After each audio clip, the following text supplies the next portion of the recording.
Good evening, everyone in Canada, North America, and good morning, everyone in Asia. So welcome to the second day of the Rainmaking at Okanagan event 2021. My name is Eric Lee, the Associate Professor at the Faculty of Management of the University of British Columbia Okanagan campus. First of all, I would like to respectfully acknowledge that the UBC Okanagan is situated on the traditional, ancestral, and unceded territory of the Syilx Okanagan Nation. I would also like to acknowledge that you are joining us today from many places, near and far, and acknowledge the traditional owners and caretakers of those lands. Thank you again for joining us today. So before I introduce our speakers, I would like to invite my partner, Sherman, from the Good City Foundations and share some information about the Good City Foundations and the Roadshow series in different countries. Sherman, please go ahead. Thank you so much, Professor Eric. Thanks a lot, everyone, for being here, all the speakers and attendees. I'm Shadman from Good City Foundation. Good City Foundation is a development organization based in Hong Kong. The purpose of the foundation is to facilitate the growth of emerging cities, help the startups from the cities to grow, expand in new markets. We use public-private partnership as a collaboration method to make sure the city is growing towards the path the city wants to grow. As of now, we have been working mostly in Southeast Asia and East Asia. During through this program, we are stepping into North America for the very first time through a new initiatives, through a new roadshow series and program series called Rainmaking series. It has been happening across Asia, Africa, and this time in Okanagan. The purpose of this Rainmaking series is it's a combination of panel discussion and dialogue followed by a Tech for Good Cities Roadshow. We had the panel discussion yesterday and learned about Okanagan Valley, both from the academia and the private sector. Now we are in the roadshow where we'll be learning from 4 amazing initiatives coming out of Okanagan to learn about the startup ecosystem over there. The ultimate goal is to find what are the common things we have within our partners across the world and how we can create or leverage the collaboration and the network to make all these companies grow. And so I'm really looking forward to the roadshow today, and thanks a lot to Professor Eric, Team UBC, and our partners in this HK Suns Group for making this happen. Thanks a lot. Over to you, Professor Eric. Thank you, Sherman. So as Simon mentioned, yesterday we have 3 wonderful speakers share their views on the social and economic changes in the Okanagan Valley. So today we truly enjoy their perspective on growth, talents, recruitment, and retentions. Today we are very fortunate to have 4 amazing Okanagan-based enterprises, Skytrac, Mama for Mamas, Happipad, and the UBC Wine Research Center joining us today to share the successful story with us. So the format of today's roadshow is slightly different from yesterday's panel discussion. So each organization will have around 10 minutes to share their story with us, and then we will take questions from the audience. So if you're listening, if you're enjoying the talk, if you want to raise some questions to our speakers for that, please kindly use the Q&A functions at the bottom of your screen so to share your questions. So without further ado, and then I would like to invite our first speakers, Mr. Jan van der Hoof, the Vice President of Sales at Skytrac, joining us today. So Jan, please take over the stage. Thank you.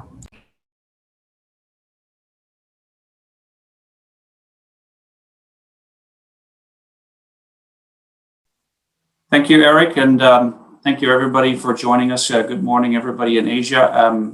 First, a sound check. Everybody can hear me okay?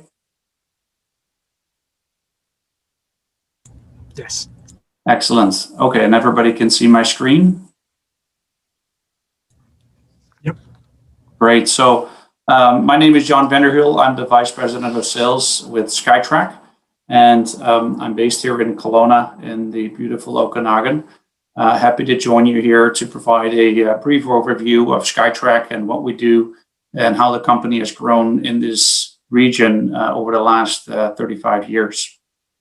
So I'll give a bit of background on Skytrac, why we are in the Okanagan, and what COVID has meant for us, and where do we go from here. And then there'll be some time for discussions and questions.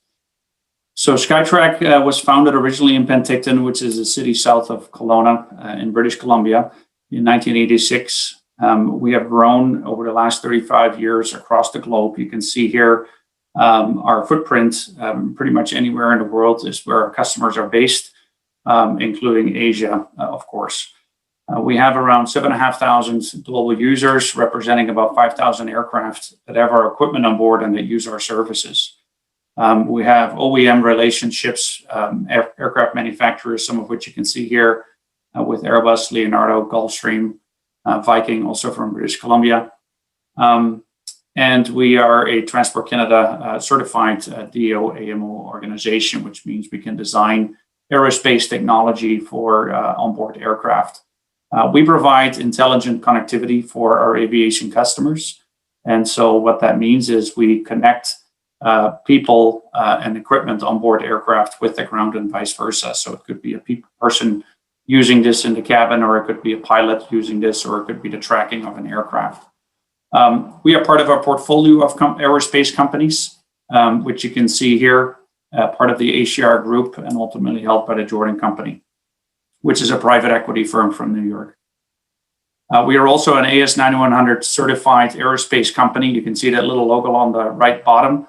That means that we have a quality management system in place that all of these OEMs require to make sure that everything we put on their aircraft is safe to fly and does not impact or harm people. Here's a snapshot of some of our customers, some of the logos you may recognize. And because of the audience with Asia here, I've added a few of our Asian customers. Some of you will recognize TAS is a Thai helicopter operator, China Southern. I think those who travel internationally will know. Westar Aviation is from Malaysia. We have customers in Korea, Japan, all throughout Asia, but of course also in North America.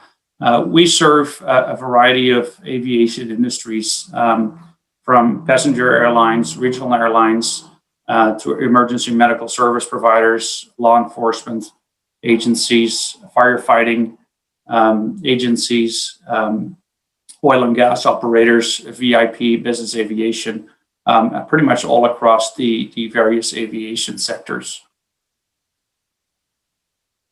So what do we do? So Skytrac provides hardware and services to put on board aircraft, to connect those aircraft via satellites provided by Iridium to the ground.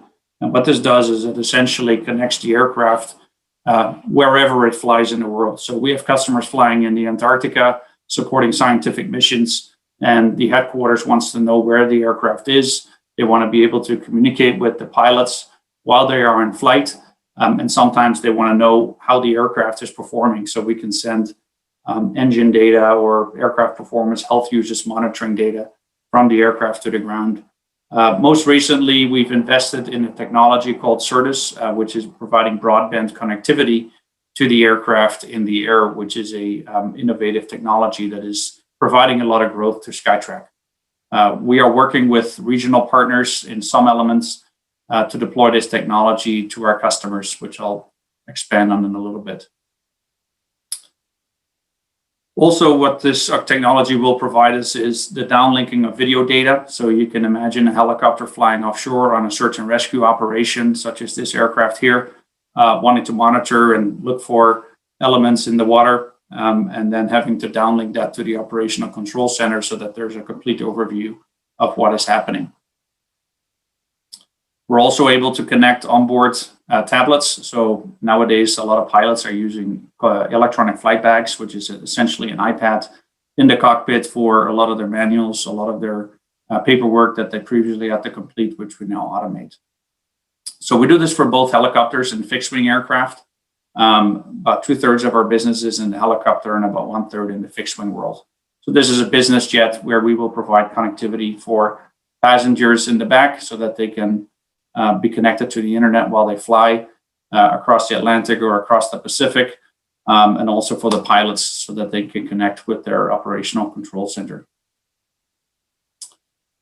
So So why are we in the Okanagan? So the history of Skytrac being founded in the Okanagan is tightly related to the aviation industry that has grown very, very strongly within the Okanagan. Aviation industry has a dominant footprint in Canada, especially because of the remote areas, multiple remote areas within Canada.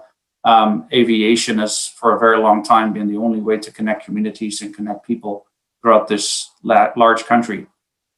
Within the Okanagan specifically, there's always been a need for helicopters and fixed-wing aircraft to support things such as firefighting, agriculture with spraying, etc. And so back in the 80s, when you would fly across the mountains, you would be out of radio contact with your operational control center. So an innovative few people designed a satellite system to connect that helicopter with the ground while in flight, so they would always know where this aircraft is, where they're flying out of range of radio, and while they're flying these dangerous missions for firefighting purposes, for example.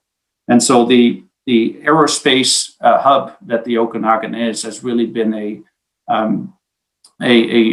great growing bed for Skytrac, and partnering with our local partners here to grow into the global company that we have become. The Okanagan has been the source for many aviation companies that have grown internationally very strongly. Probably most famously, Okanagan Helicopters, which was the founding partner of what eventually became C Helicopters, one of the largest global helicopter providers in the world. We are partnering with UBC very closely for many, many years. We have a lot of co-op students that during their studies come and work with Skytrac for a period of time, gain experience, go back to university. And a lot of them are coming back. And so that's been a really great source for us of local talent. We recently completed a study on marketing for our new products in collaboration with UBC. We just had an announcement on that today. And then there's some of the other organizations that we work with very, very closely. Still today, we work very, very closely with a lot of the other aviation partners in the area, such as AEM, who is a supplier to us, KF Aerospace, who is a partner of us, and we are collaborating with on various projects, Alpine Aerotech, who is a customer of us, and TerraSense, a very interesting company, a new startup with artificial intelligence technology that we are hosting on board of our equipment in support of the Canadian Arctic Surveillance Program, a government program providing surveillance in the Arctic, where we acquire video data, and this AI engine from TerraSense picks out the objects of interest, and through our satellite system, we can link this to the ground. So a very, very local collaboration that can have a very global impact for a lot of our customers. So we're developing that locally for a Canadian customer, but there's already a lot of interest in that globally. So why the Okanagan? So this has been a great place. Myself, I moved here 4 years ago working for Skytrac. I came from Vancouver, originally from the Netherlands. So I'm not from here originally, but Canada is a great place, and then British Columbia is a great place. And then within BC, I think Okanagan is one of the better places for a work-life balance that a lot of people like, and I think it's growing in popularity.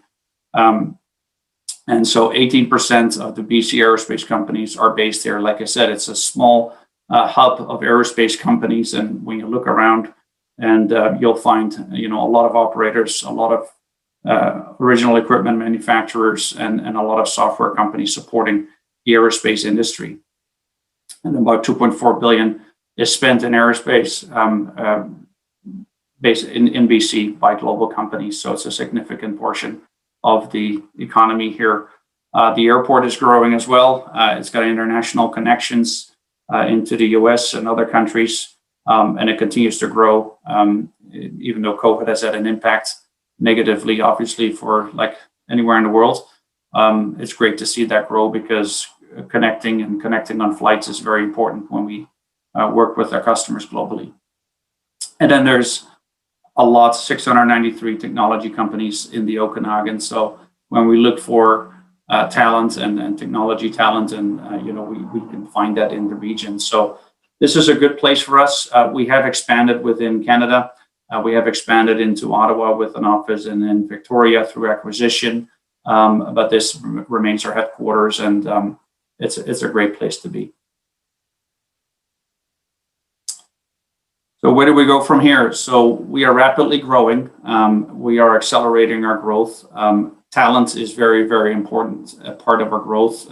Attaining the right people and keeping the right people is critical to our business. It's always a challenge, and but having these partnerships with our local partners here really supports us in having that goal of attracting the local talent that we need to grow. The expansion of the regional partnerships is ongoing. We have very interesting projects ongoing with some of the local operators that support us in some of our testing requirements for our new technology before putting that on aircraft around the world. And we continue to accelerate our global growth. So we've had some very interesting recent announcements, and we'll have some here in the very short future that will really put Skytrac on the global map.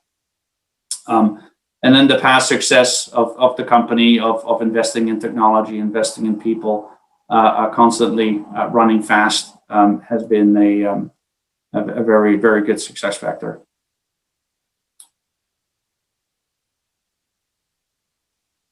So I'll close it there for any discussion or questions.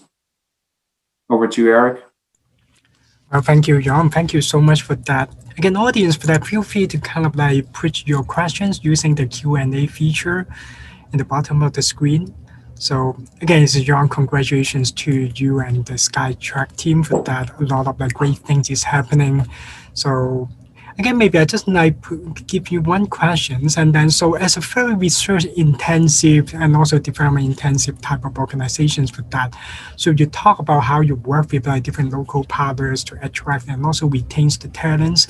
So maybe can you share a little bit for that, just like, well, because the technologies keep changing pretty much in the every day or every week basis for that, and how you make sure it's just like, okay, about the trainings like the talents got at the university level or at the college level or elsewhere for that will kind of like catching up the technology's need at Skytrac or this like in this sector.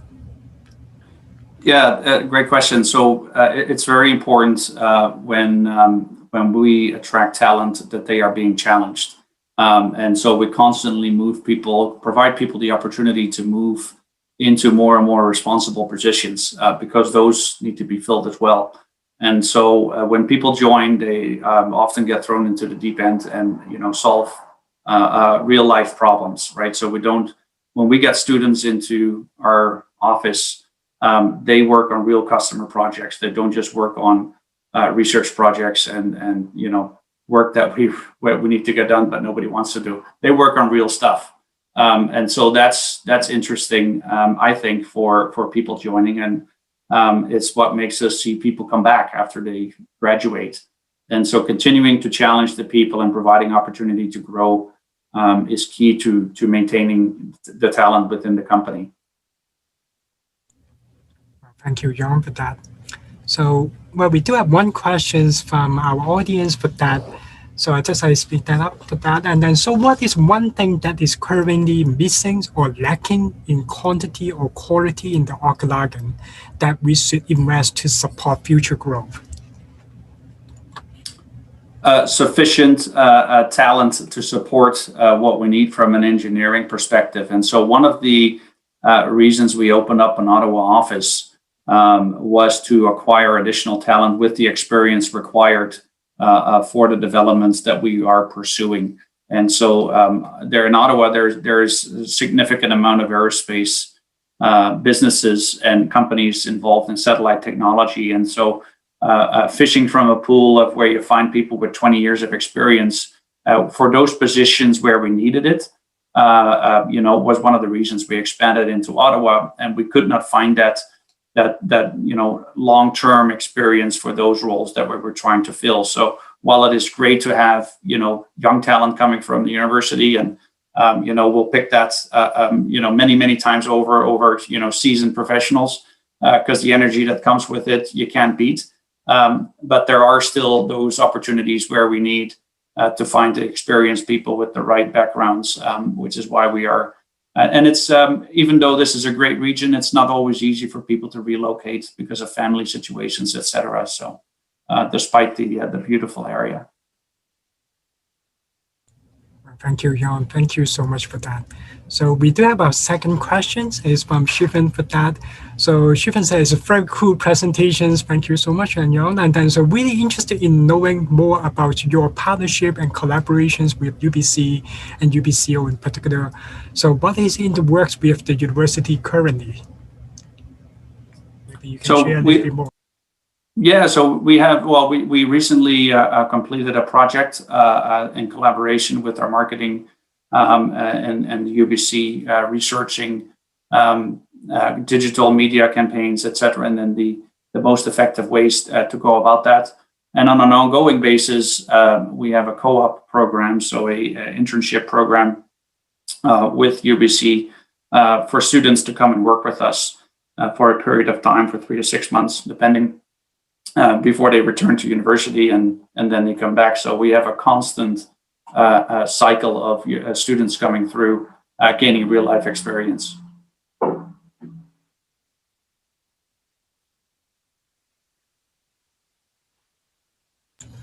Okay, well, great. Thank you, Jan, for that. So we have another question from Sherman for the Jasa East. And Sherman, maybe you want to go ahead? Sure. So the question is Skytrac open to customization based on the geoclimate characteristics of different region, with the vision to spread across the world? So the question is kind of how open Skytrac is in terms of customization of all the services or the technology. A small example is Indonesia is one of the countries which is also full of islands, and air transportation is one of the main medium to connect the country. But we all know that Indonesia often faces severe natural disasters, not just to make sure the whole transportation system is seamless, also to run different very special rescue missions. The devices might be not as same as needed for the Arctic region, for example. So on that case, what is the customization? What are the customization opportunities here at Skytrac? Thanks. Yeah, that's a great question, and actually very recent. I know the Indonesian government this week announced that they purchased I think 500 handsets using the Iridium network, which is the satellite network that we use. And so we have chosen the Iridium network because it is the only truly global satellite network available in the world. So no matter if you're in the Arctic or in Indonesia offshore or in the jungle of Indonesia, you will have the same coverage. We have customers. We're actually just setting up 2 customers in Indonesia with our services. They're flying helicopters to mining areas in the jungle, and they need a reliable tracking system, reliable communication system, and we provide that for them. So Indonesia is actually a great area because of the remoteness that require these services, and so. In that respect, there is no customization required because the network performs globally in the same way. We do customize culturally. So, for example, in Japan, we have customers providing, we provide tracking services for them, and obviously, we can translate and provide custom interfaces for those customers so that they can read things in their own language on the tools that we provide, right? So we provide that in Japanese, for example. So yeah, we do customize as needed, but the beauty of the system is that it works globally in the same way. Wonderful, thanks a lot. I think we have another question from Andre. So thanks for the great sharing. I have 2 questions. Number 1 is there any technical or geographical criteria whenever deciding where to expand? And I'll ask the second question afterwards. Yeah, good question again. So geographically, it is where where the most business is right now. The Middle East is actually providing a huge growth area for us. There's a lot of investment into aviation. As you may know, the United Arab Emirates, the airlines there with Etihad and Emirates, and the investments they're making. Qatar the same. Saudi Arabia has a huge drive for privatization of the economy away from oil. And so that's providing us with huge opportunities because they're, for the first time, they're setting up civil aviation companies, whereas previously everything was government run. And so those are good growth areas for us. Technically, like I said, our systems work around the world. And so our technology, not so much, geography by geography, but more end vertical by end vertical, right? So our technology is very, very suitable for search and rescue operators, emergency medical operators, law enforcement operators, government, military, kind of the unscheduled market. While we are also very, with other products focusing on the scheduled airline market. And we'll have a very exciting announcement on that coming out soon. So. Thanks a lot. And there's another question, which is same from Andre. Recently, there are news about SpaceX building a city space based in Boca Chica to meet heavy hardware supply chain and engineering-based talented demand. What is your thoughts about the future of aerospace technologies too? Would future urban design need to meet the demand of companies like yours? That is interesting. Actually, SpaceX was responsible to get all of the satellites in space that we are using over the last 5 years, this renewal of the constellation. So they played a critical part in that. In terms of urban needs, where we are now, it's great. Commuting is very, very easy in Kelowna, much better than some other cities in the world. We have a global team, so we've got people working remotely from their home offices. While we, work in our own office here in Kelowna and Victoria and Ottawa. I don't think we have a specific urban need, because people are flexible from where they can work. It is important that we are collaborating in person. And so despite COVID, we continue to run our office, with the necessary protections. Most people came to the office. We had some rotations to reduce the number, but we never shut the office down, which I think has given us a significant advantage over the last 12 months, 15 months, versus some competitors that were forced to shut down because the collaboration that you get from being face-to-face is so much greater than working remotely. And the same goes for our customers and being face-to-face with customers versus remote. While this Zoom is great, nothing beats being face-to-face with our customers. And we are all looking forward to getting that back soon. Thank you so much, Jan. Thank you so much, Jan, for all your sharing, and thank you so much for the audience for your wonderful questions for that. Again, thank you so much, Jan, and the Skytrac team for that, and all the best to your future endeavors. And then, so we're looking forward to hear more great news from Skytrac. Thank you so much, Jan, for joining us tonight for that. Thank you. Thanks. Thank you. So now I would like to invite our second speaker for tonight, for that, Mrs. Shannon Christensen, the founders and CEO of Mama for Mama. So Shannon, please join us. I'm just going to get set up here and I will share my screen. Oh, set. All right. Pardon me, I'm just getting my technology organized here. There we go, slideshow. Great. Okay. Can you see it? Yes, perfect. Good. Okay, great. Well, thank you so much for having me at this wonderful event, and for, including me in part of this international discussion. So hello to everybody. Good morning in Asia and good evening to everybody here in North America. I'm here to talk about Mamas for Mamas, which is a national nonprofit organization that really works to alleviate poverty in many, many ways. I'm just going to do a little brief overview, and I'll send all these slides out after. So please forgive me if I skip a few things that you'll see on the screen here. But really, Mamas for Mamas is a specialized poverty relief agency that is an all-inclusive community that is based online. And after the community and the peer-to-peer support is utilized and exhausted, then we move into the charitable safety net.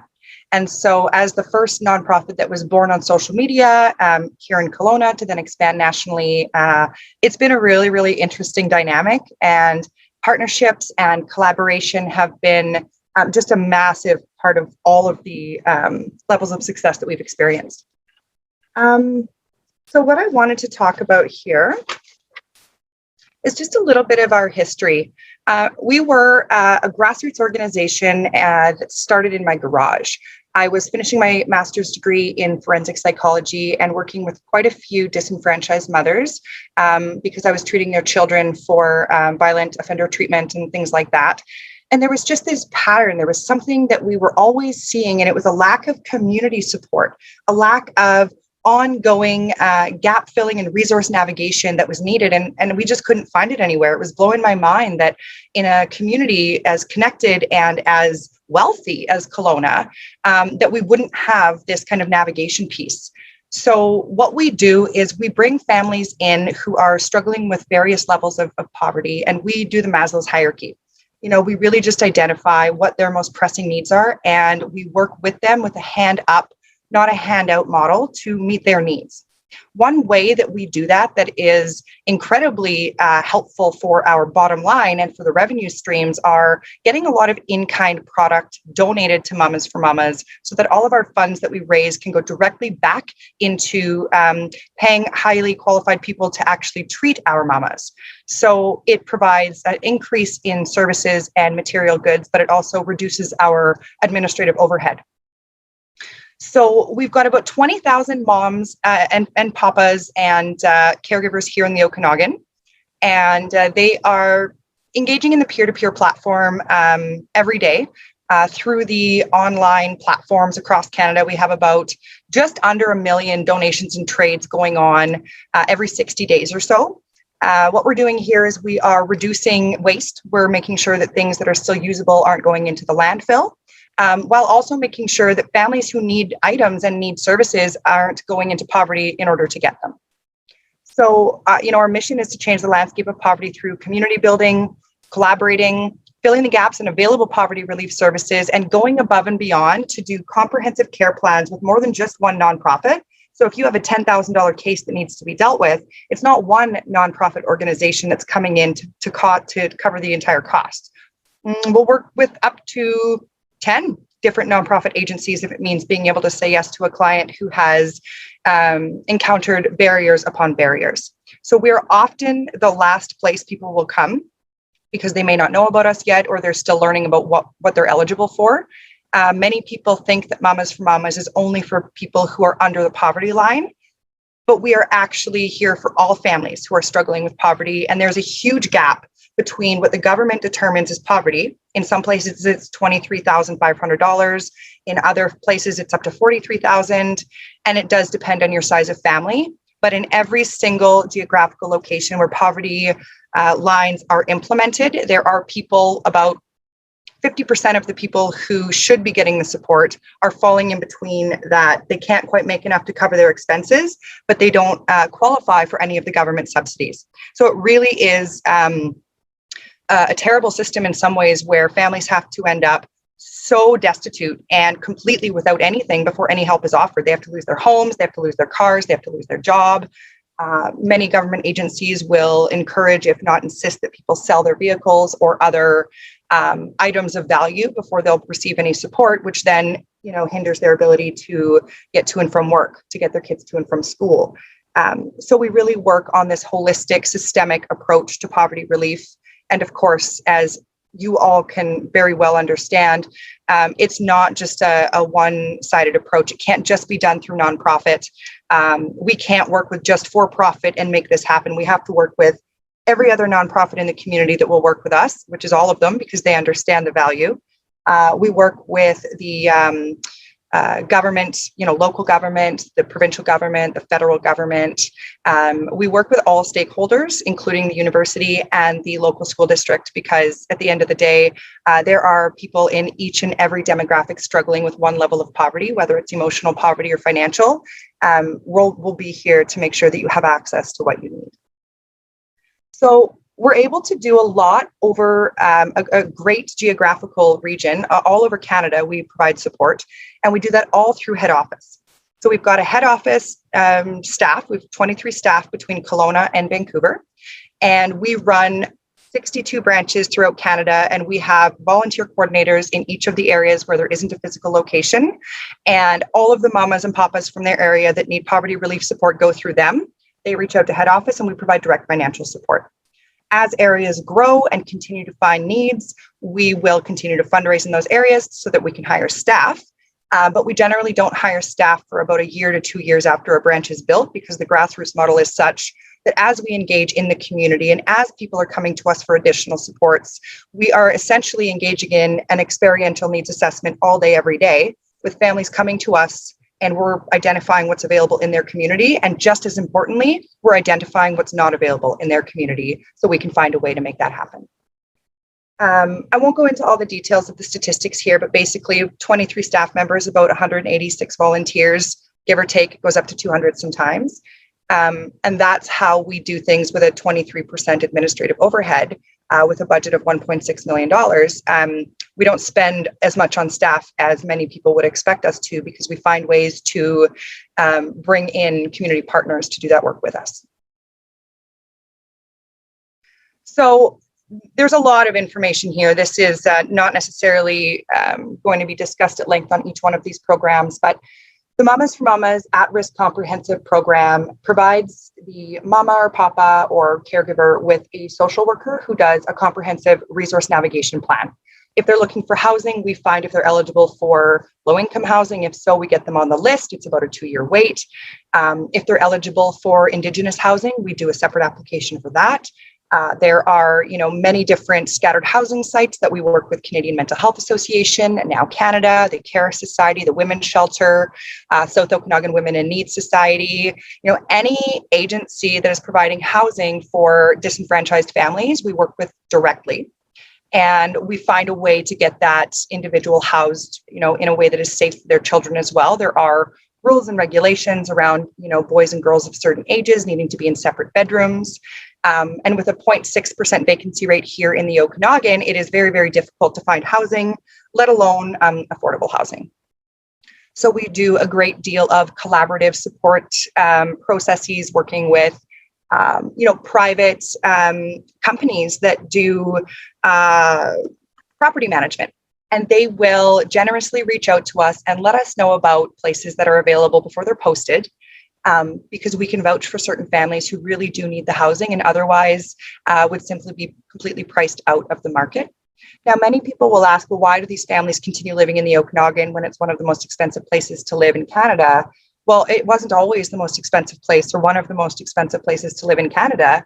Truthfully, I was born and raised here in Kelowna, and I remember my parents buying a house for $120,000, and I was born in '86. So this isn't, crazy to see a great deal of people being displaced as a result of the housing market really getting quite lit in the last little while. So beyond that, we're going to work with the families when it comes to their mental health and wellness is going to be impacted if they are in a chronic state of fight or flight. If you're experiencing poverty, chances are you're experiencing a high degree of fight or flight. As a trauma counselor myself, that was my history before I started Mamas for Mamas out of my garage, mostly just to build a community for myself and my 2 babies. I realized that the lack of mental health support for families who are dealing with poverty is very much contributing to this cyclical chronic poverty situation where families are really trying to come out of this space of scarcity. But every time they get a little bit ahead, they get a pullback of some kind. If you're on income assistance and you start a job and you start making a little bit more, they take away what you've earned from your job, from your income assistance. So it's really not encouraging people to get back out there and to work for a wage because they are punished essentially for trying to get ahead. So that's something on the systemic level I'm really passionate about when it comes to working with my local, municipal, provincial, and federal government. When we're talking about poverty relief and what really makes the difference, it's not just being able to afford the home. It's not just having access to affordable groceries. It's actually knowing the system and how to access the different bits and pieces that are going to make your situation not chronic. And when we basically expect people to get into a place of complete destitution before they get any kind of financial support from agencies, we're not just giving them a quick hand out of a situation. We have to then pull them out of the depths of despair. And it can take years if you ever do recover from that kind of trauma. And this is why we do a lot of preventative work. So many people, if you don't know anyway, many people may know there's very little money for prevention when it comes to nonprofit work. If you can't have an outcome measure that directly shows that you've changed something, it's very difficult to get funding for the avoidance of pitfalls and things such as that. So we've decided that, it's about 25 to 30% government funding that we will take on, and the rest needs to be private funding. And the reason for that is we work with many, many families who are outside of the determined scope of poverty relief supports for our community, and we just know that there is a massive gap in between. So we do things like the Young Mama, the Teen at Risk program, where there are kiddos in the school district. Often our Indigenous support program will connect directly with the Indigenous advocates, which is such an amazing partnership. It's informal in many ways. We do present to them often, but the Indigenous advocates know that if they have a kiddo, it doesn't matter what age they are, they can be in kindergarten or grade 12 or going into university. And if they don't have a safe place to live, often foster care is quite an issue later on in the teen years because they're put in group homes or they just kind of couch surf. And at the end of the day, that leads to them falling through the cracks of society and not having access to clothing or hygiene products or a place to shower or a safe place to live. So we work with these kiddos directly. If their parents are unavailable to provide that support with them, their advocates will step in and work with them in lieu. It makes a huge difference for us to be able to provide them with backpacks and clothes and hygiene products and things like that. Often those kids will also have dental issues, a neglect issue, lack of education, whatever the situation may be, lack of access to resources. Dental is one of the only things that isn't covered by MSP. And there is only $1,200 a year available if you are still under that income cutoff to access for dental work. So we do about $30,000 or $40,000 a year in emergency dental support. It is only pain relief. If we did anything cosmetic, we'd be up to $300,000. And that means even just replacing teeth that have been lost. We had a mama last month who had a miscarriage at 37 weeks along, and her tooth was knocked out during the intubation. So not only are we providing the pregnancy and infant loss counseling, which is the only program from here to Vancouver that's free for that service, we're also providing her with a new tooth. And that is not cosmetic. That is so that she can eat and so she can smile again when she's able to.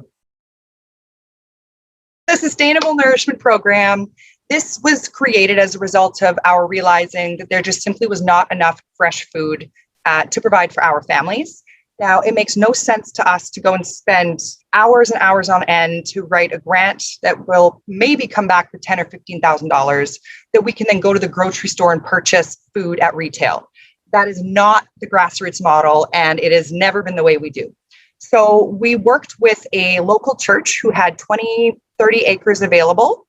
They were leasing it out to different nonprofits, and we decided that we were going to put a chicken coop, Cluckington Palace, on the farm.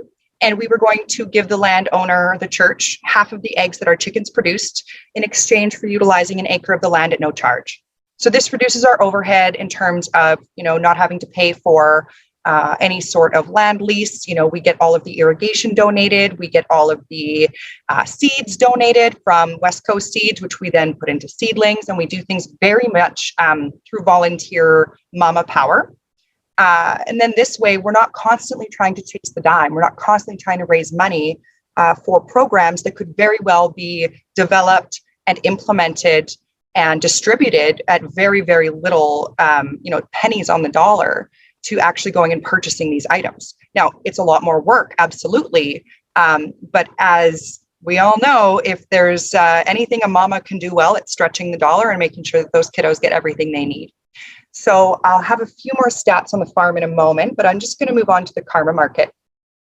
Now, this is a brand new Karma Market picture here. A lot of the items we have in the store are used, gently, but many of them now, because of these ongoing partnerships that we've created, are brand new. So we have partnerships with Oshkosh, we've got, partnerships with Joe Fresh, and all of these stores that can provide us with brand new product for the Karma Market, which is just a free store where kindness is the currency. And we've distributed more than $1.5 million in brand new product over the last 5 months alone. These companies get a tax receipt. They're very happy with that. Often it's spoilage and items from last season. Or, we're also able to provide them with some exposure.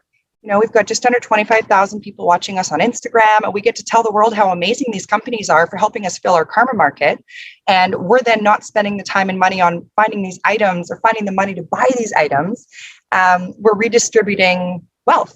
And we're redistributing the ability for these families to access high quality items that aren't fast fashion, where their kids aren't going to go through them in 6 months.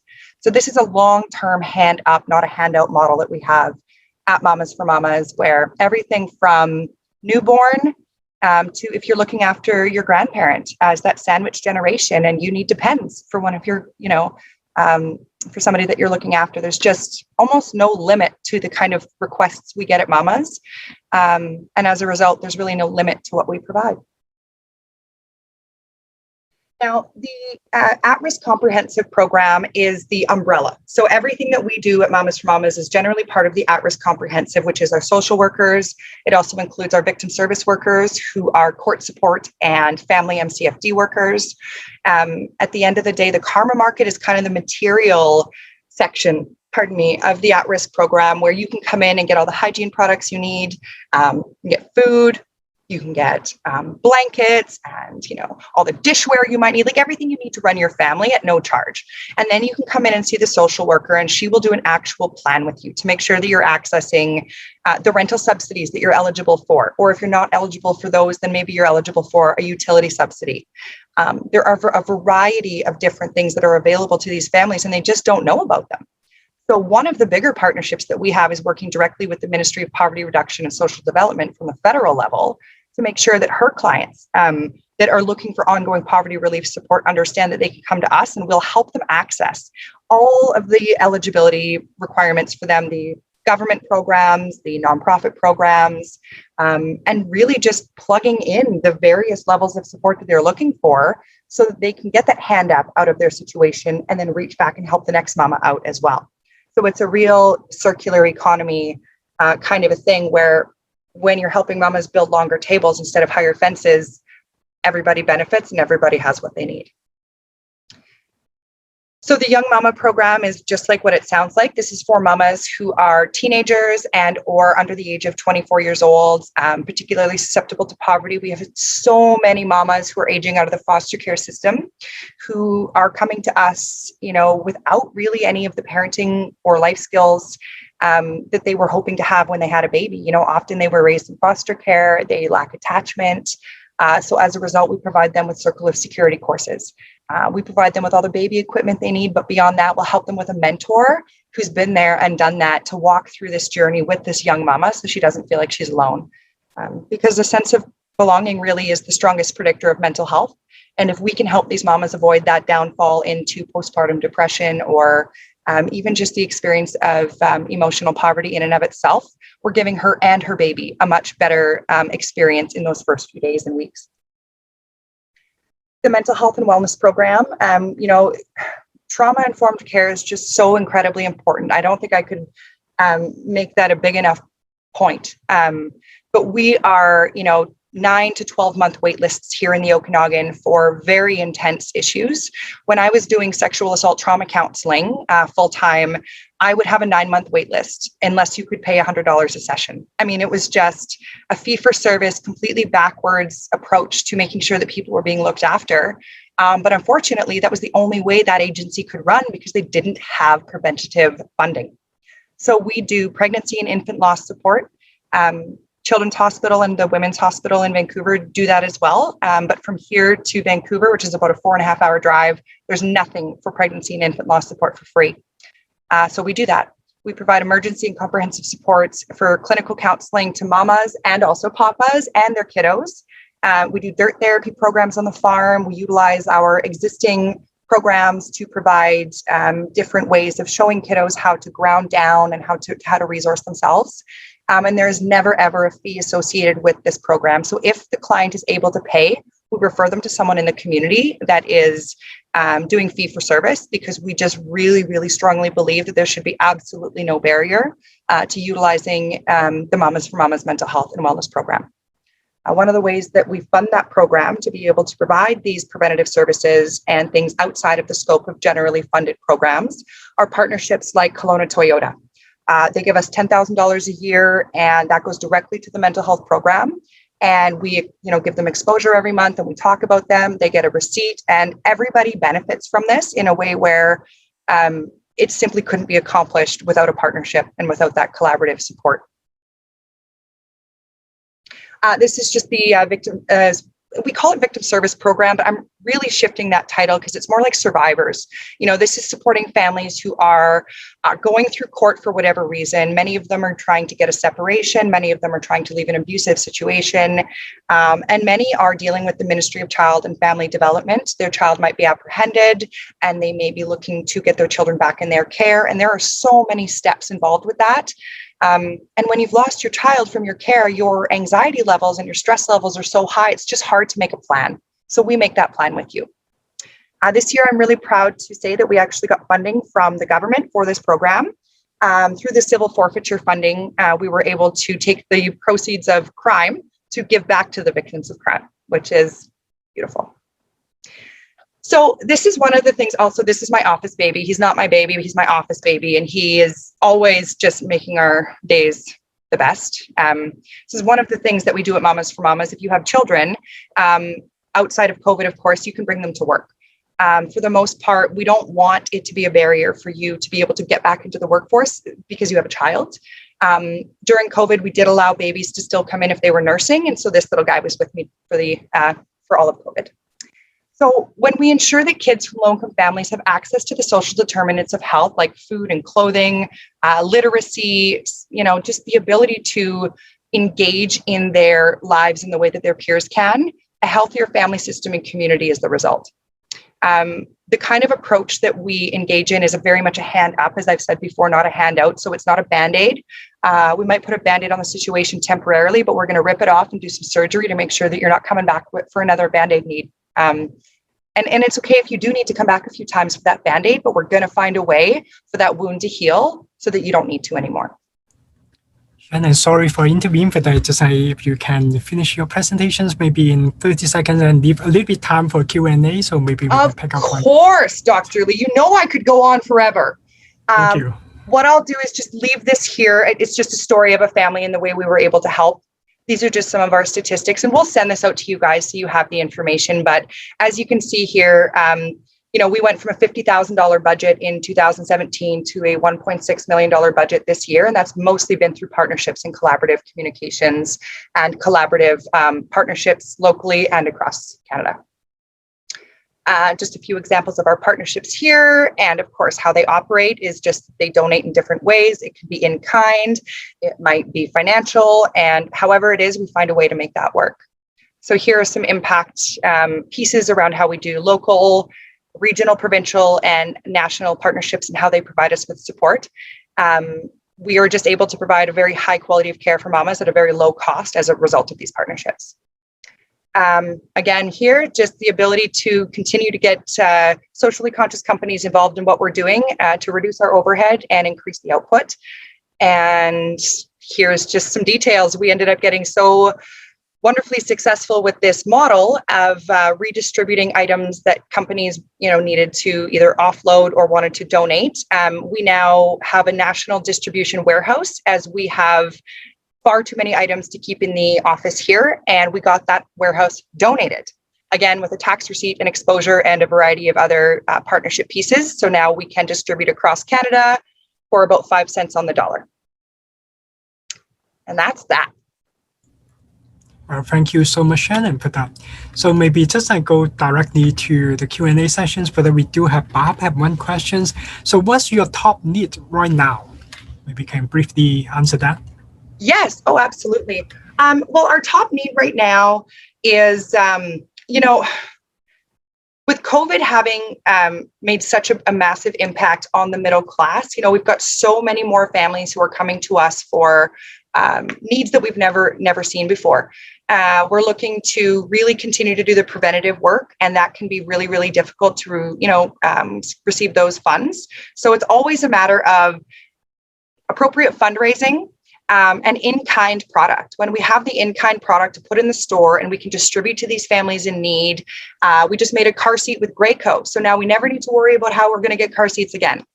The biggest need right now is just ongoing commitment to sending people to mamas when they need help, and finding ways to help your local charities raise funds to keep going.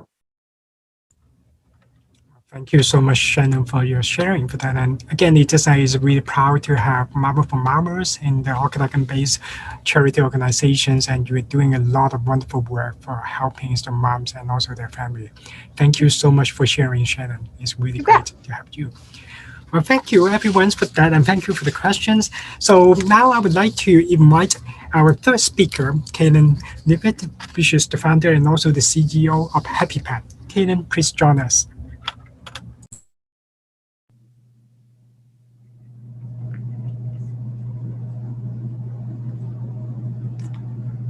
Thank you, Eric. Thank you, Shannon, for that presentation. That was wonderful. So I'm here to talk about housing tonight. Housing is a very important topic as it's at the center of our society, a basic human need. And when housing becomes unaffordable or hard to find, it creates many challenges within our community. This means that employers have a hard time recruiting the talent they need, such as Skytrac was talking about. We see people living underneath the poverty line, as we heard from Mamas for Mamas. This is something that affects people of all generations, all stages of life, employers, individuals, even students. So at Happipad, we're a social enterprise that is trying to make a difference with this, with an innovative solution. So my name is Caitlin Libby. I'm CEO and co-founder of Happipad. And I've been working on this problem since 2017, when I graduated from UBC Okanagan as an electrical engineer. So at Happipad, we have one big question we want to solve. And this is, how do we unlock the full potential of Canadian housing so that Canadians can live happier and healthier lives? This is a big, audacious goal, but we believe it's possible. But before I get into our solution, I want to talk a little bit about Canadian housing and the history so you can understand how we arrived to our solution and where we are going. In the year 1951, things looked very different. This is the year when the drive-in diners were just emerging as really taking off, and housing looked quite different as well. Our average home was a bit under 1,000 square feet. We had about 4 people on average per home, usually intergenerational, lots of people living together. And at minimum wage salary, it took 5 years of your salary to buy a single family home. Fast forward to our modern day, our homes are over 2.5 times the size on average. We have just over 2 people living in each home on average again. And today at the minimum wage, it takes about 29 years of that salary to pay for your modern home, using the recent benchmark pricing for single family homes here in the Okanagan. So as you can see, the housing looks very different. I mean, the cost of it, how many people we have in each home, and the type of housing that we live in. But there's more to it than just that. The way we live has changed significantly since the 1950s. In fact, we've become a very individualistic society. In fact, there's more people living alone now than there ever has been in history. In fact, one-person households outnumber all other household types in our country. So between 1951 and 2016, this represents a 400% increase in individual living. This is the total opposite of intergenerational, multi-generational families. We've seen a complete decline in that. So a topic of common discussion is the young adults. This is something that we hear from students at UBC often, undergraduate students, graduate students. We hear this from many employers around the Okanagan, particularly in the restaurant, entertainment, and tourism industries. There's a very difficult time for young adults or service workers, entry-level workers to find housing here. So let's do a little breakdown of that. the fear of being priced out of the housing market. So an individual earning $20 per hour, which is about 30% above minimum wage, has a take-home pay of about $2,600 per month. So to rent a studio here in Kelowna, you're paying around $1,500 per month, and hopefully that includes some utilities, which is about 57% of that income. Now, if we want to get close to that 30% income threshold, which is recommended for housing, this means they can only afford $788 per month. Now, this is far from being able to afford any sort of apartment in Kelowna, but you might be able to afford a room rental for that. To get to that 30% threshold, this individual has to earn about $42 per hour for the after-tax income to get into that threshold. Now, this doesn't seem feasible for entry-level workers. I mean, if you're a business owner, I mean, it'd be hard for you to swallow $42 per hour for your dishwashers or your cooks in your restaurant or your cashiers at your grocery store. I mean, it would totally disrupt our economy to do that. But this is an example of where our housing has become. It's things have changed a lot, and something needs to be done differently. But this affordability isn't something that just affects our young adults. Looking at census data on seniors across BC, we can see that about half seniors in BC, 50%, earn $25,000 or less in their after-tax income.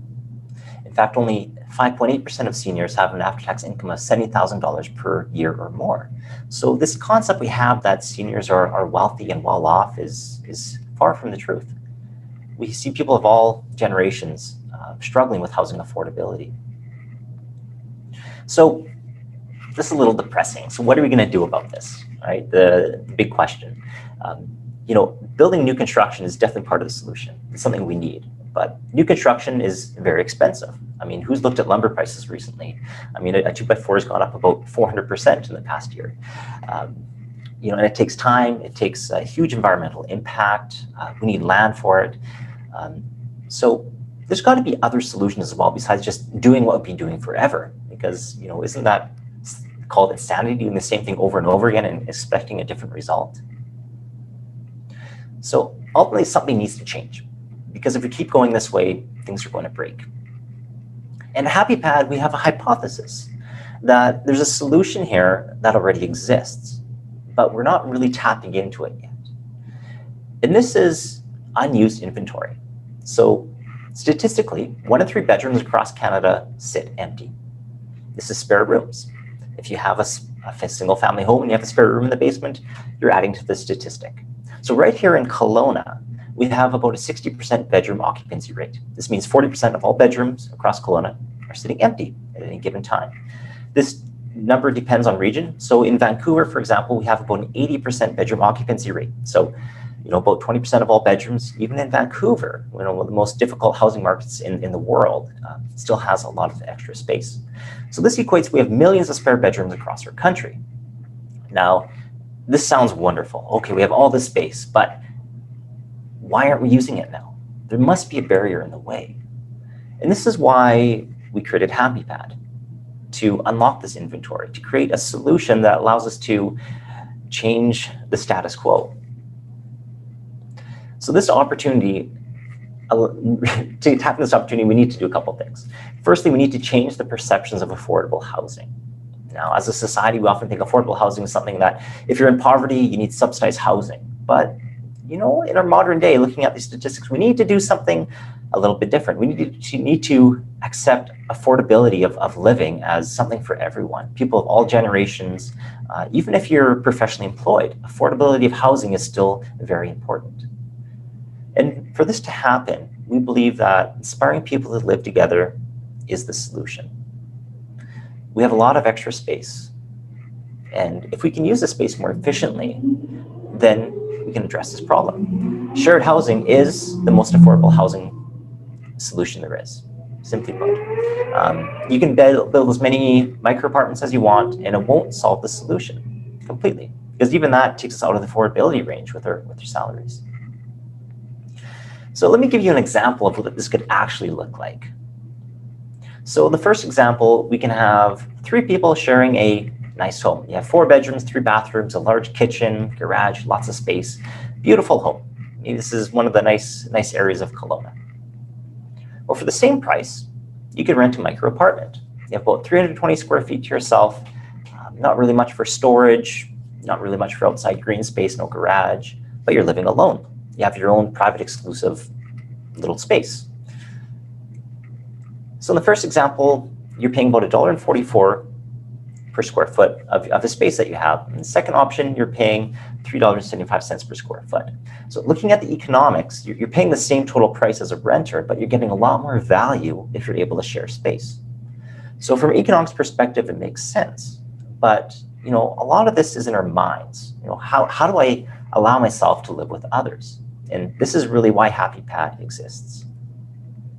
So getting into our solution now, Happipad began with an idea of, could we inspire people to live together? So shortly after graduating from UBC Okanagan, I started a pilot program, just myself, a clipboard, an Excel spreadsheet, and a basic website.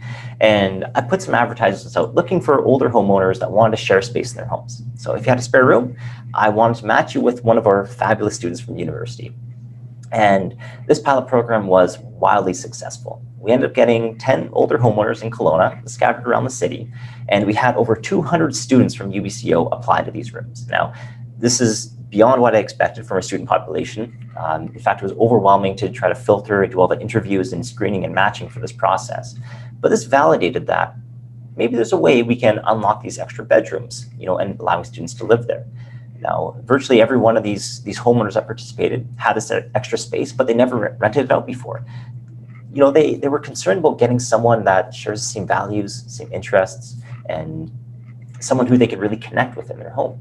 So, example here from a CBC interview we had one of our students, actually a master's student, living with one of our first hosts in Kelowna. And this was actually the second match I made. And these people were wildly similar. It was almost like the same person, but just a few generations apart. And, this really provided a very special feeling. This wasn't a roommate. This wasn't just a room rental. This was something different. This is like creating a little family, even though you're not related. And this really represents what Happipad stands for. It's creating family-like connections between people who are not related. And we believe this is the key to unlocking this extra space, providing a platform for people to find other people that they can relate with. And this is a solution to unlocking this extra space. So fast forward to our current day, and we've done a little bit of work on our solution, on our branding, and we're proud to now announce our new program called Companion Housing. And this isn't about having a roommate, not just renting a room. It's really inspiring people to live better, a better way of living. So this year, we've received a $250,000 grant from Canadian Mortgage and Housing through the National Housing Strategy to run 6 pilot projects across BC and Alberta to test this model. This is being in partnership with many senior organizations where they're running their own community-based companion housing programs. These programs are intended to help older adults to open up their homes and share their homes with someone. This could be a student, it could be another adult of the same age, it could be a senior. We really leave it up to them to decide who they want to live with. And this is done through our program, which has background screening, compatibility, lifestyle assessments, and interview process. It's much like a matchmaking service, so you can find people who you can enjoy sharing your home with. So let's talk about the tools that we've created at Happipad to make this possible. So at our core, we are a technology-driven social enterprise. So the core of our operations relies in our app, which we call the Happipad portal. Now, it works very similar to Airbnb, if you used that before. So it has all the same rental features. You have a map, you can find properties, you can view homes, you can look at a booking calendar and request when you want to stay there. Our minimum rental term is 1 month. We're designed for medium to long-term rentals, so from a few months up to a few years.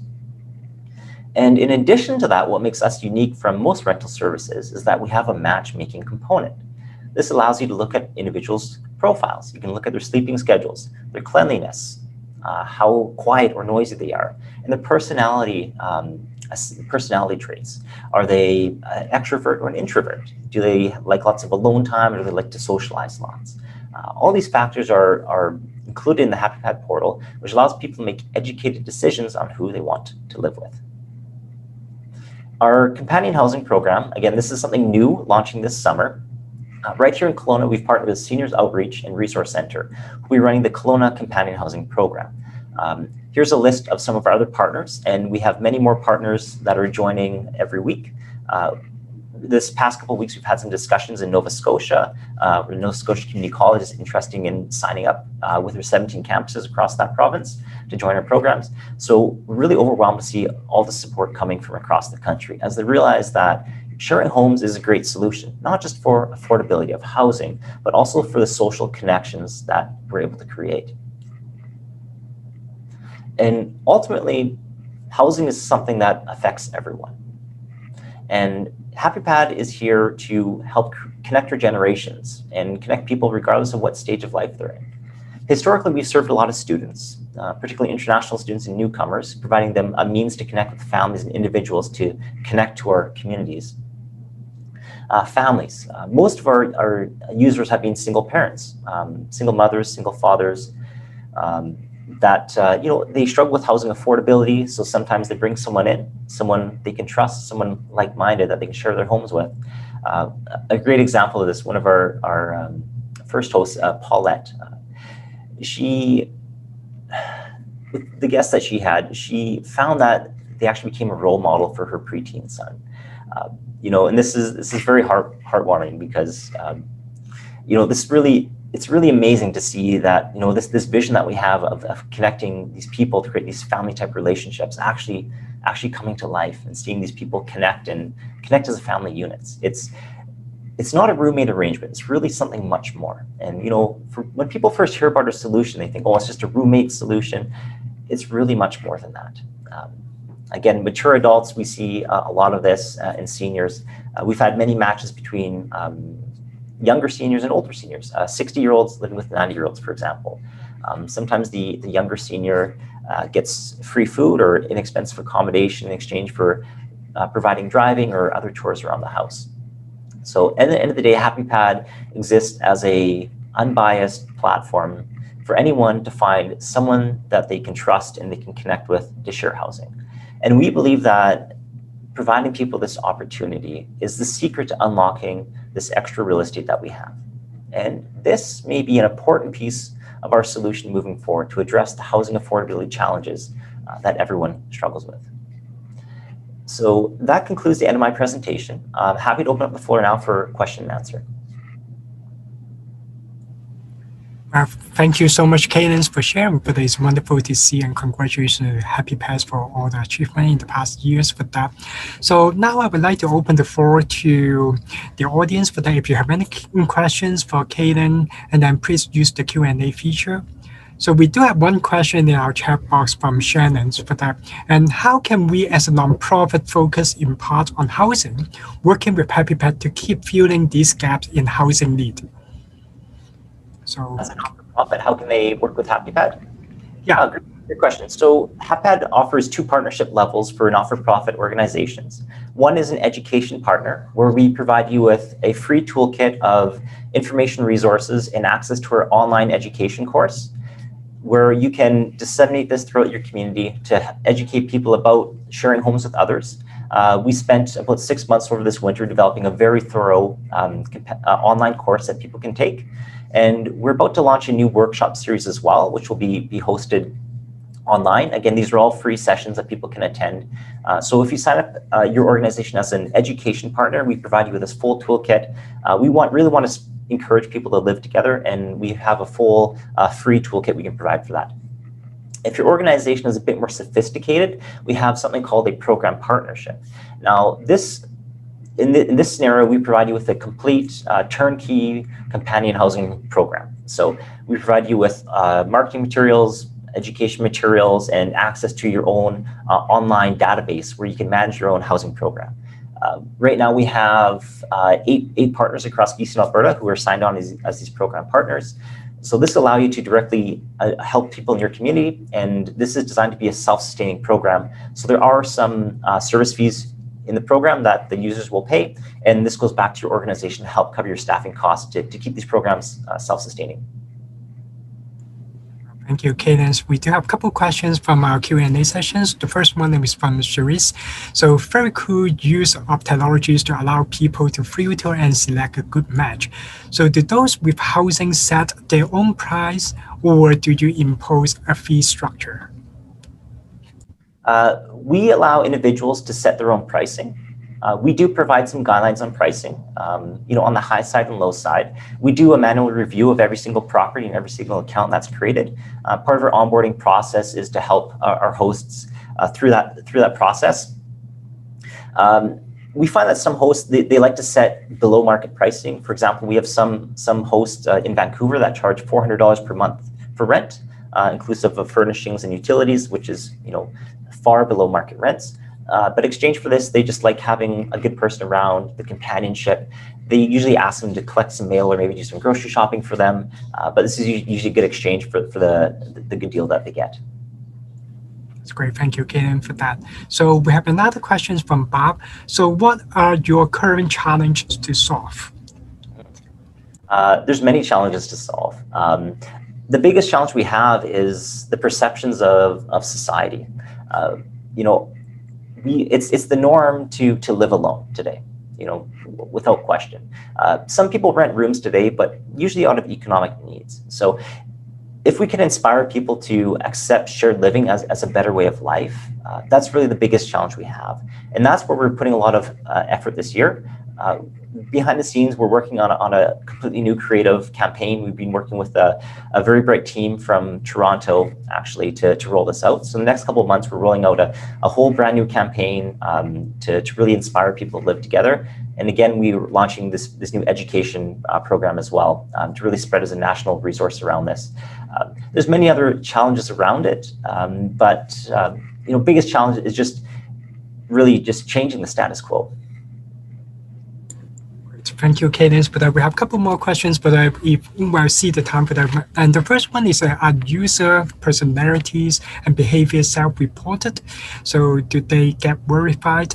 And also, if so, how do you verify them? Go ahead. Yeah, great question. So user personalities, it is self-reported. We use a scientific method for this called the Big Five personality traits. So there is some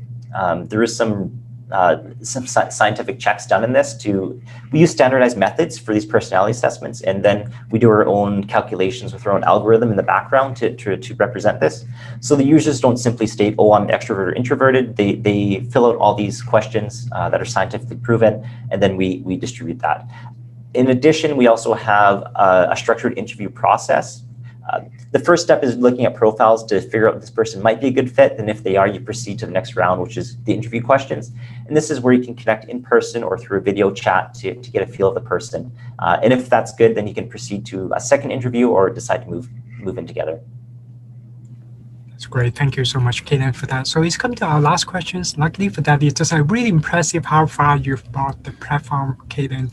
So where do you see Happipad in 5 years? Yeah, we see Happipad as an international platform for people to find other people to live together. One of our big goals is to reduce barriers for people to access our service. We do have some nominal service fees, and we like to remove those service fees and make it a completely free service for people to access. So part of that will be through our partnerships, sponsorships, and other ways to structure these programs. So really we want to be a global leader in education around shared living, really inspiring people to adopt this as affordable housing solution, and making our tools accessible to all not-for-profits around the world and communities that are struggling with housing affordability challenges. That's wonderful, Cadence, for all your questions and answers for that. And thank you, audience, for all your questions. And thank you so much for Cadence again for sharing the successful story of Happipad. It's great to have you here tonight. Thank you. So now I would like to invite our last speaker, so Dr. Jacques-Olivier Pesman, so the director of UBC Wine Research Center, to join us to talk about research and partnership. Please go ahead, Jacques. Good evening and good morning, everyone. Well, thank you, Eric, to have me participated in this very stimulating discussion about on Rainmaking Okanagan. So I'm going to actually, I think it's Okay, hold on. I'm going to share my screen. Hold on. Here it is. Okay.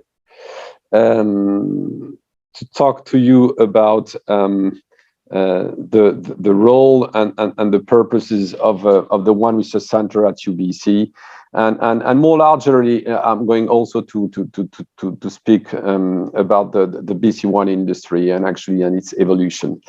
The core mission of the One Research Center, which is headquartered in Kelowna, but has actually some facilities and part of its staff, localized in both Kelowna, the Okanagan, and also on the UBC Vancouver campus, is to support the development of a sustainable and effective Canadian grape and wine industry. So, of course, as a research center from a research university, we do conduct, research. But also, and I will actually emphasize my presentation on this, an important part of our role is to support the development of the wine industry through practical solutions and knowledge mobilization. How do we, as a research center, provide an industry which is emerging, which is still young, in the world of wine, what can be and what should be the contribution of a university like UBC for its industry. So why? I mean, it raises a question, of the why One Research Center at UBC. Again, I'm not going to read everything. I'm just going, to share with you a few comments about what we're doing and again, the purpose of our mission and some reflection about the BC wine industry. But of course, as I said, we do conduct research on sustainable viticulture practices and grape quality. And this is, let's say, the basis. Transfer knowledge, I already mentioned it. And one thing I want to emphasize on here is the question of supporting Canadian wine quality improvement standards.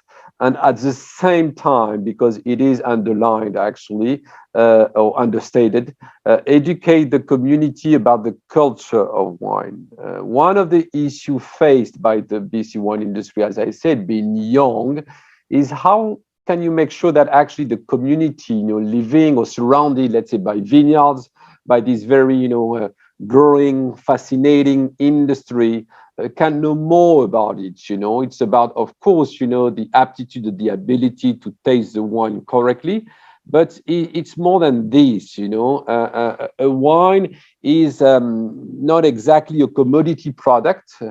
Behind a wine, there is always, geographical aspects, historical aspects, people, of course.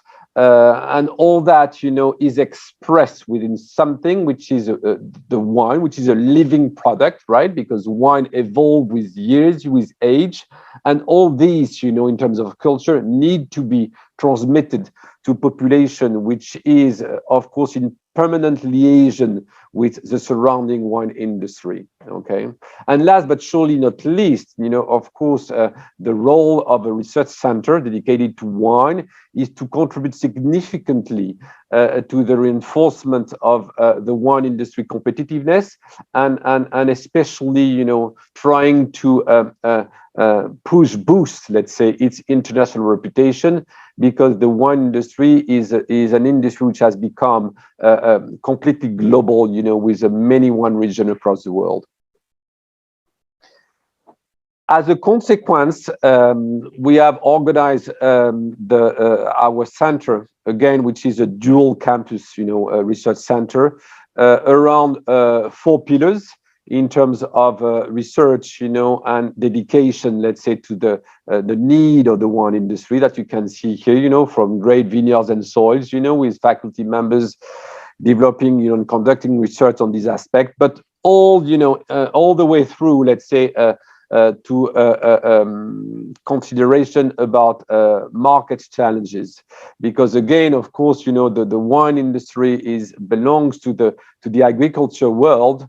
But of course, the matter in this very competitive world is also to make sure that these wine from BC, from Canada, are going to be sold and well recognized, by the consumer. When it's a question of choosing your wine, and from different regions of the world.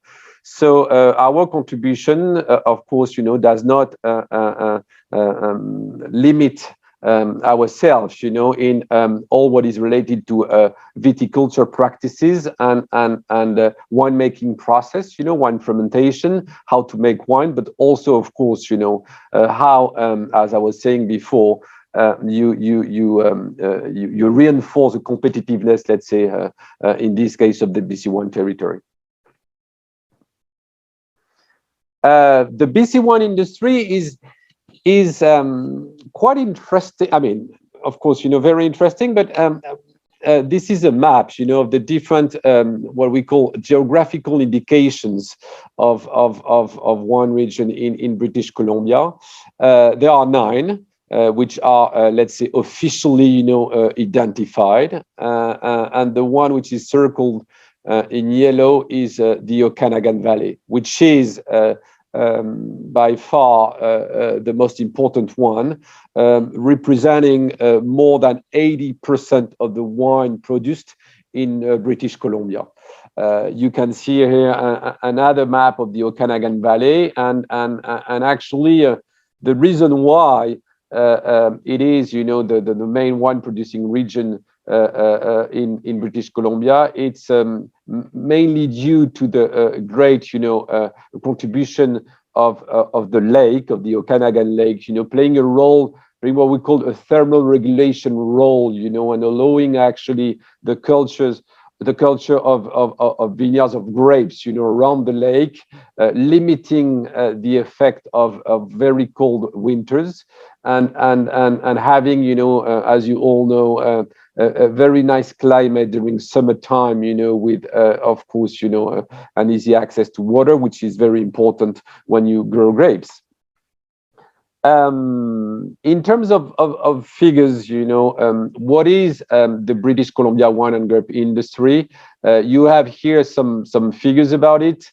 What is very interesting, again, in terms of trying to compare the provincial situation with other wine regions around the world, is the strong attraction and the real dynamism of the wine tourism segment.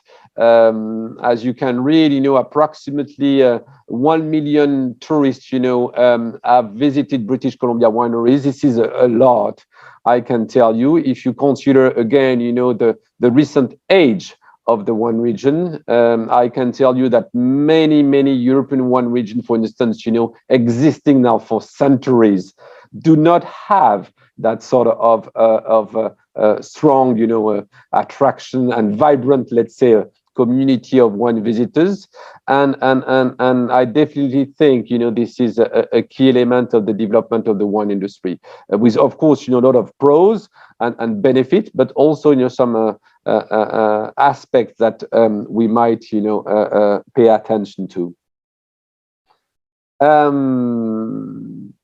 So in terms of strength, if you consider how the BC wine industry could be regarded, considered, for potential investors interesting in investing in the wine industry in Canada and BC in particular, because I do think that British Columbia is in Canada from different aspects, and of course, I won't extend myself too much on it, but the most promising region for many reasons. The strength of the BC wine industry, as I said it, definitely it is an attractive destination for Canadians. I mean, not because of the wine, but you know that more than myself, but the existence of the lake, I mean, the lasers, and everything, and ski in winter, etc. So it makes it, very attractive destination. The wine community, there is a real strong, enthusiastic wine community with a good mix of what I call pioneers. We have decided actually to grow grapes 25, 30 years ago. Bigger wineries, big players, and also a good combination of smaller wineries. Well-established wine tourism industry, I say that, and recent wine quality improvements. This is something important. Actually, I put this picture on purpose. It may sound, like not very modern, but in terms of quality improvement, being able actually, the fact that a horse is tilling the land, is not only an environmentally friendly practice, but also, some research have found out that it has some very positive effect in terms of less stress, caused to the soil and less damages caused also to the vineyards, So it's that sort of thing, are details, like in other, let's say, industry are very important in the wine industry, actually, to improve the quality of the grape, because the quality of the grape is going, of course, to have a very important, impact on the quality of wines. Among opportunities, again, of the Okanagan wine industry, well, I may, mention Canadians' interest for their wines, which is very important. Canada is actually the per capita consumption, of Canadian is quite high, above 14 liters per year per inhabitants. It is, for instance, higher than the per capita consumption in the USA, which is a very big market.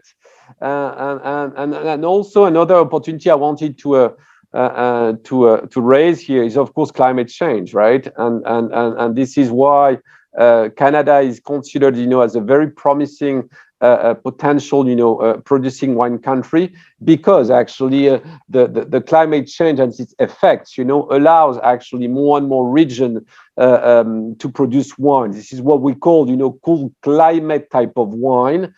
Which are at the moment, in terms of market consumption patterns, attractive wine, which are usually tend to be less concentrated. And of course, in that respect, Canada, and in particular British Columbia and the Okanagan, can play a very significant role, and actually putting on the market very interesting wine.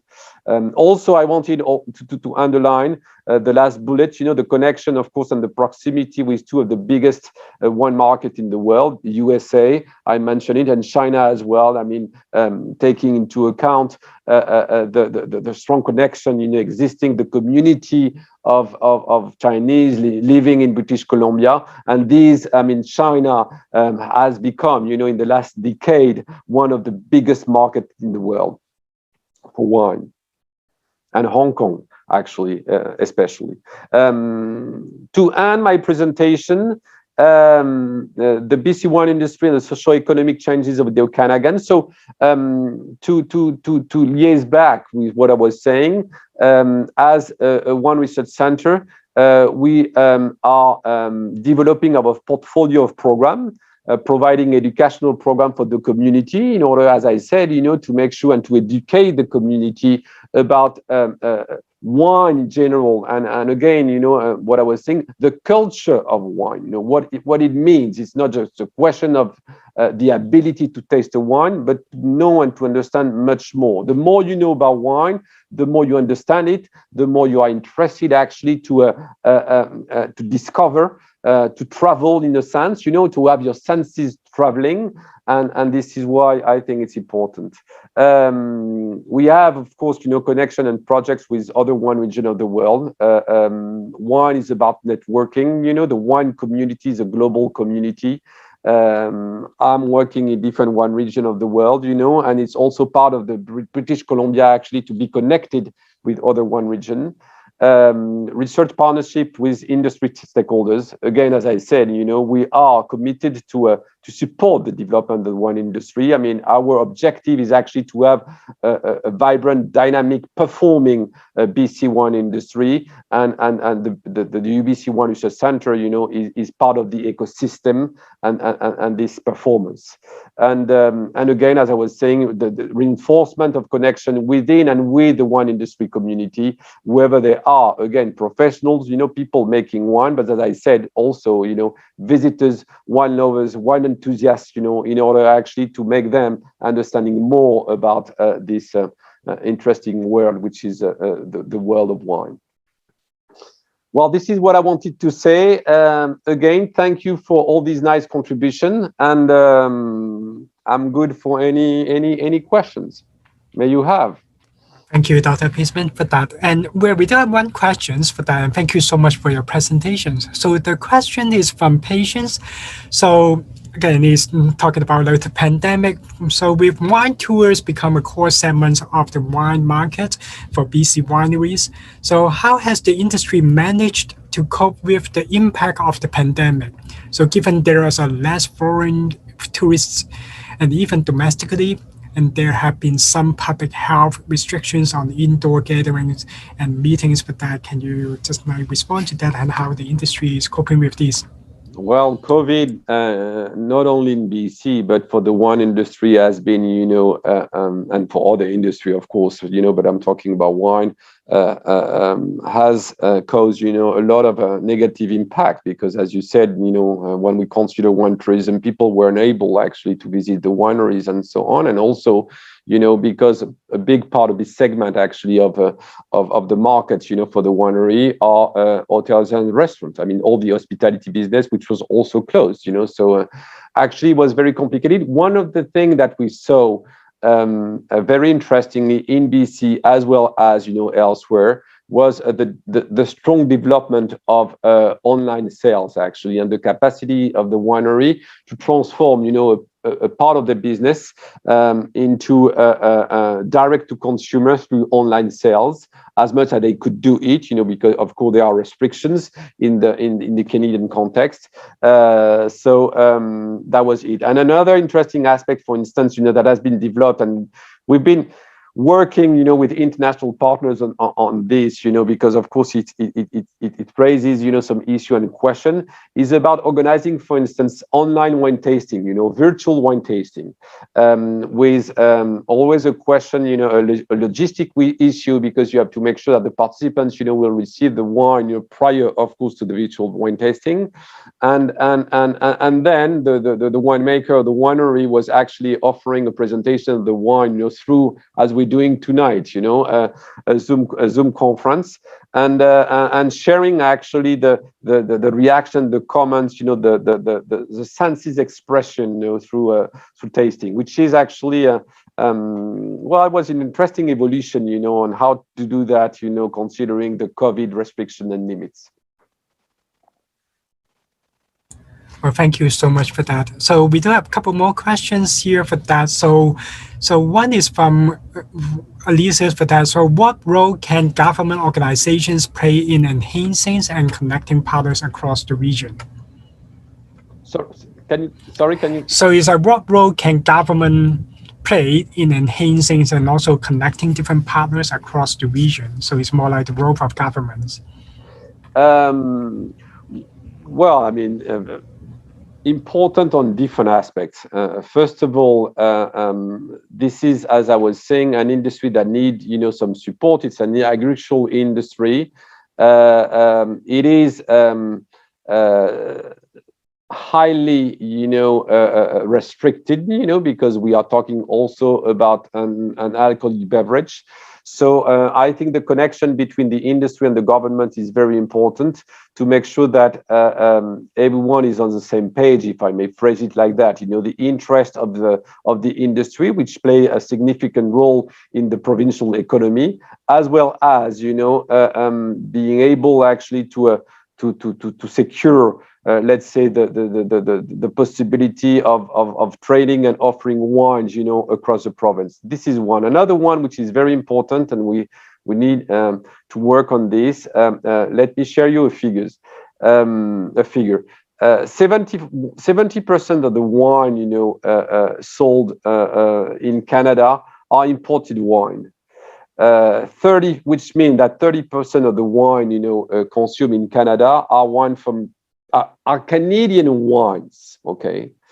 But a big part, the majority actually of these wine which are presented as being Canadian wines are actually wines bottled and sealed in Canada with foreign grapes. Okay, so actually a very small percent of wine of Canadian wines are wine, for grape grown in Canada, and it relates to the question. I think the government, has a role to play in enhancing, promoting, let's say, the existence of this Canadian wine, identity, typicity, and also defining, which is part also of our role at the One Research Center, what could be, what should be the rule, requirement, restriction, in order to produce a wine which can be, presented as being a Canadian wine, which is actually a bit, for those who knows, what has been put in place in many other systems across the world when we talk about an origin of appellation system, a wine as an identity, a typicity for the place is from, because actually everyone in the same area, have agreed on the fact that it was these practices, it was that type of way of growing grapes and making wines which characterize the typicity of a region. Well, thank you so much. We do have one more question, and then I probably will finish today's events with that. So it's from Russ. It's talking about what are potential barriers for entry into this market? Could you give a rough overview of costs associated with land and also the structure if I want to put up a business in this area? Well, thank you for the question. It's many barriers. Yes and no. Well, first of all, what we need to know is the wine industry is a highly capitalistic industry. It's also about what we call high value agriculture. With and actually the price and the cost of land, in British Columbia, in the Okanagan, for a vineyard is already quite high. On the other hand, among good things, which is not a barrier, of course, but part of the attraction of the system, wine, and the wine industry is a delocalizable, industry. And again, it relates to what I was saying about identity, typicity, and things like that. And bear in mind that, as I was presented in the slideshow, the BC and the Canadian market for wine is a very dynamic market, right? So the per capita consumption, is increasing, slowly but surely every year. As I said, the provincial offer, is by far from the existing, demand. So this is, and another thing. Sorry, because I'm not answering to the question. Actually, I'm another barrier is definitely it's access to knowledge, and as I was saying, the question and the quality concern, for one is a permanent concern. It affects actually everything from the soil until market penetration. And it relates actually to what I was saying about the role and the purpose of the One Research Center. Actually, is the capacity of a university such as UBC to deliver that sort of knowledge actually to industry players. I have to say that in the case of BC, which is not very surprising, a lot of people have started and decided to produce wine with no much knowledge.